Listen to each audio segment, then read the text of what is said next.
How is it I have everything I need, but still don't have everything I need? Probably because the latter is a want that very much feels like a need. This is Just Forget About It, episode 35. Living single is hard. The phrase living single is hard for me is very much a conjonym.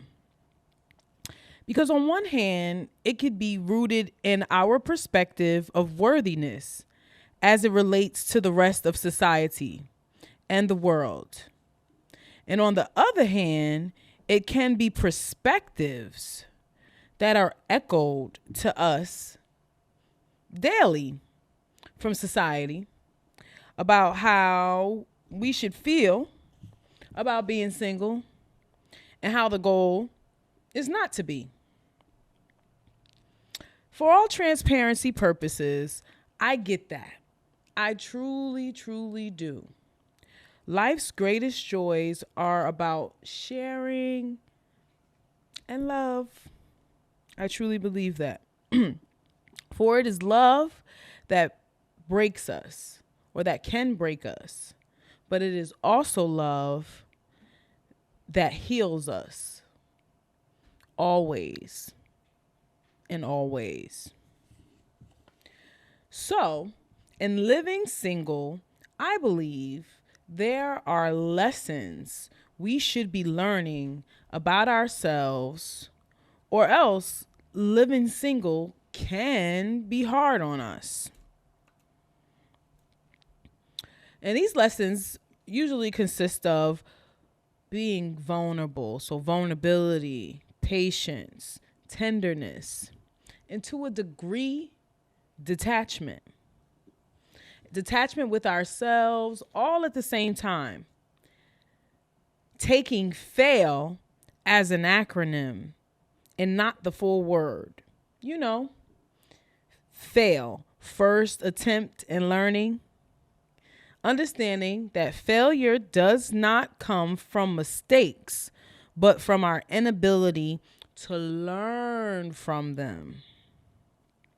And yes, our lives are enriched tremendously when we can authentically give and share the best of ourselves with someone and them the same. But what is it we have to share if our perspective of our worthiness is rooted in fabrication, illusion, deceit?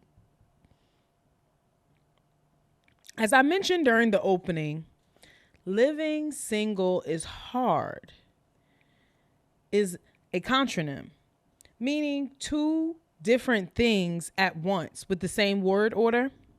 So living single is hard if your perspective of worthiness has not yet developed and you have yet to learn all you bring to the table, as a lot of these unevolved types like to challenge.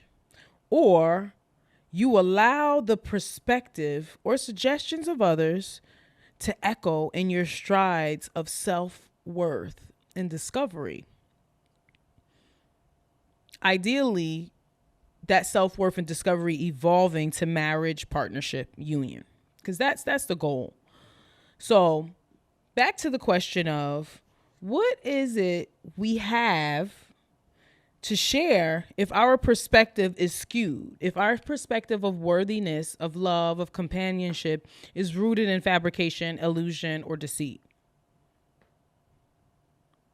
My good folks, I believe it is them same folks, them niggas within society that spread these suggestive notions of worth through partnership, mainly through those who have not yet found or acquired this. Those, whew, I'm happy I'm not single anymore because it's brutal out there, folks. Trust and believe those same personalities that echoed ninjas, bitches ain't shit before embarking into a relationship. So those with undeveloped sense of worth, basically. Follow me. So you have the relationship, you have the marriage, but what have you learned about yourself? What you can give or what you still need to work on? Besides feeling superior to someone who doesn't, meaning who doesn't have a marriage, who is in a relationship. I believe that this perspective or predicating these notions on people that are still single and content in their singleness is a very unevolved and boxed way of thinking. And I believe this same sentiment causes shame to a lot of people, namely single parents, men and women alike. Now, I am a single parent. And for a long time,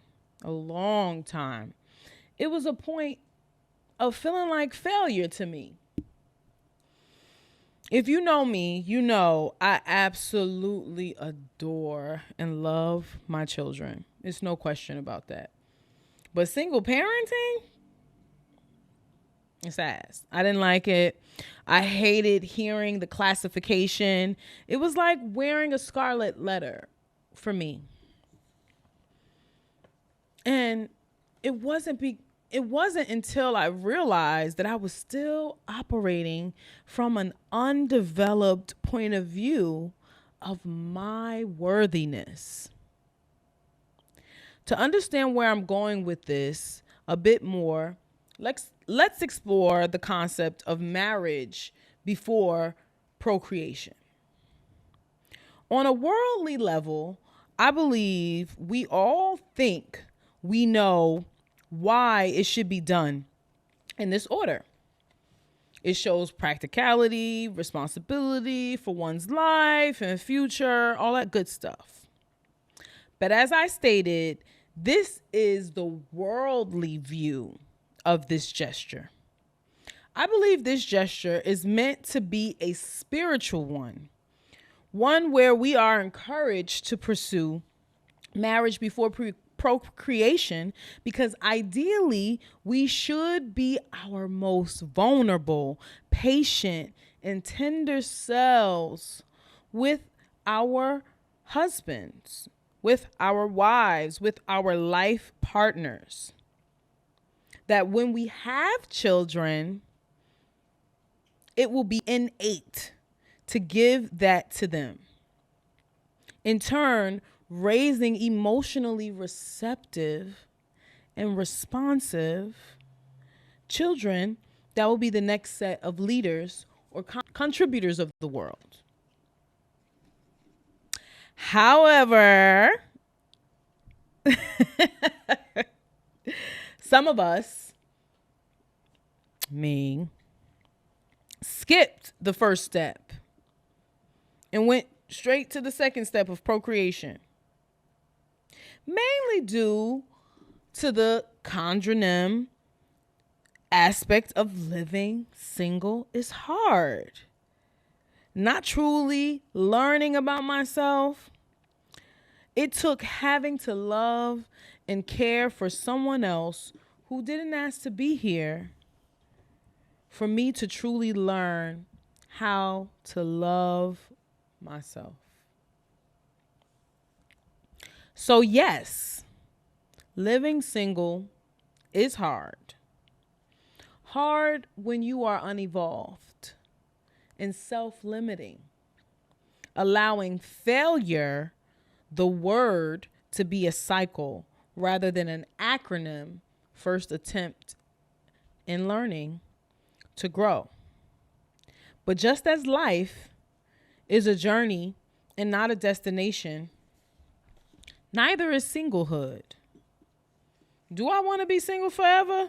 Hell no. But do I understand that this time calls for my attention to prime and prep for my moment in time for true divine love and union? Yes, I absolutely do. And I hope you do too. So until next time, guys, I hope that you can adopt some of these aspects of looking at living single. So until next time, J Fat out.